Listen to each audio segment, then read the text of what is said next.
મિત્રો, જ્યારે તમે તમારા કસ્ટમરને ઉધારીમાં માલ વેચતા હો એટલે કે ક્રેડિટ આપતા હો, જ્યારે તમારા કસ્ટમર તમને સમયસર પેમેન્ટ આપતા નથી હોતા, ત્યારે આપણે અમુક શોર્ટકટ રસ્તા અપનાવતા હોઈએ છે.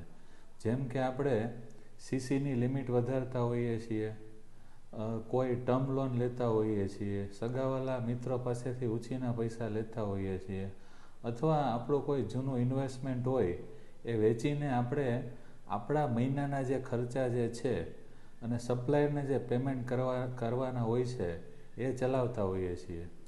તો શું આ એનો પરમેનન્ટ સોલ્યુશન છે કે સીસીની લિમિટ વધારવી, લોન લેવી વગેરે?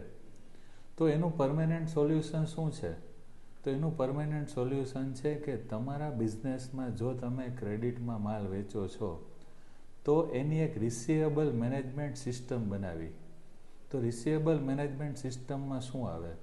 તો તમારા બિઝનેસની ક્રેડિટ પોલિસી બનાવી, કલેક્શનની એસઓપી બનાવી, ડિસ્કાઉન્ટની પોલિસી બનાવી, આ ઇમ્પ્લિમેન્ટ કરવી કન્સિસ્ટન્ટલી તમારે પણ ઇમ્પ્લિમેન્ટ કરવી અને સ્ટાફ અને એમ્પ્લોયી પાસે પણ ઇમ્પ્લિમેન્ટ કરવી અને તેના ઉપર સતત વર્ક કરી.